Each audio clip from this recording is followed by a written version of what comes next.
අද මං හිතුවා ට්‍රෙස් ලෙචර්ස් කේක් එකක් හදන්න. මම හිතනවා මම ස්පෙල් කළා හරි කියලා.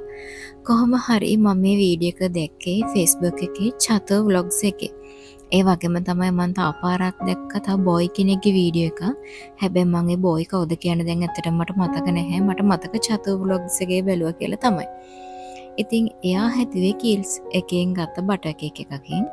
ඉතින් මම හදන්නේ PNS එකෙන් ගත්ත බටර් කේක් එකක් තිබ්බ ගෙදර.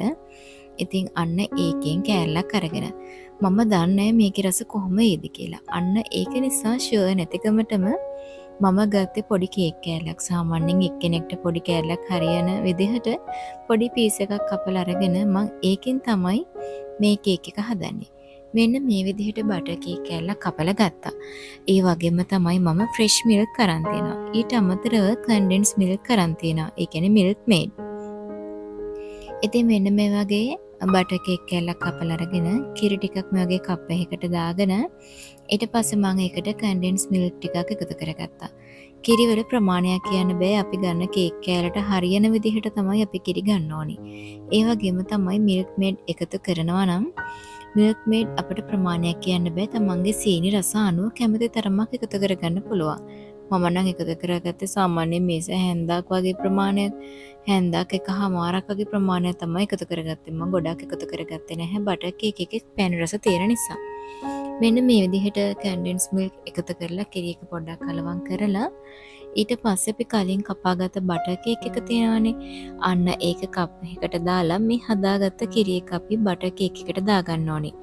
බටර් කේක් එකට දාගන්න අතරේ ගෑරුප්පුවකින් චූටි සිදුරු හදාගත්තාම කේක් එකට හොඳට කිරි ටික ඇබ්සෝබ් වෙනවා. කිරි ටික කේක් එකට දාගන්නාට පස්සේ මම ශීතකරණය පහළ කොටසේ පැය 4ක 5ක වගේ කාල සීමාවක් තියාගත්තා. කේක් එක ශීතකරණය වැඩි වෙලාවක් තියෙන්න තමයි රස වැඩියෙන් දැනෙන්නේ. පුළුවන් නම් රැයක් එළි වෙනකන් තියාගන්න. එතකොට මේ කේක් එක ගොඩක්ම රසවත්. අමතක නොකර කේක් එක හොඳට ආවරණය කරලා තියන්න. මම මෙන්න මේ විදිහට ප්ලාස්ටික් රැප් එකකින් තමයි ආවරණය කරගත්තේ.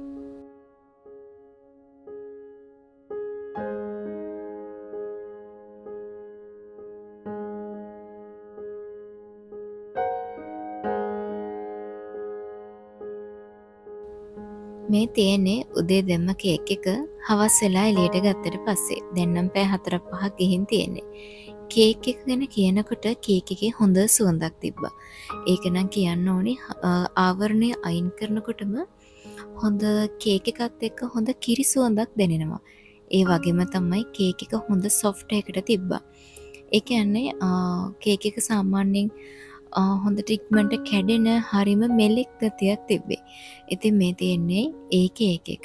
ඒ වගේම තමයි අපි එකතු කරපු කිරි කප් එකේ නැහැ. හොඳට කේක් එකට ඇබ්සෝබ් වෙලා තියෙන්නේ. කියන්න ඕනේ මේ කේක් එක හරිම රසයි. මම හිතුවට වඩා රසයි. ඒ කියන්නේ මම හැදුවේ පොඩි කේක් කෑල්ලක් නේ. මොකද මට ෂුවර් එකක් තිබ්බේ නැහැ කන්න පුළුවන්ද බැයිද කියන එක. ඉතින් මට කියන්න පුළුවන් ඕනෙම කෙනෙක්ට කේක් එක චුට්ටක් හදන්න ඕනේ. කැමති නම් ලොකු ප්‍රමාණයක් හදාගන්න පුළුවන්. මොකද මේ කේක් එක ඕනෙම කෙනෙක්ට කන්න පුළුවන්. හරිම රසයි. ඒ වගේම තමයි චතු අක්කට වගේම අර බොයිට ක්‍රෙඩිට් එක යන්න ඕනි. මොකද ඒ නිසානේ මමත් හැදුවේ. ඉතින් මාත් එක්ක රැඳි සිටියට ඔයාලට ස්තුතියි. නැවතත් අපි හමු වෙමු. එතකන් ඔයාලට සුබ දවසක්.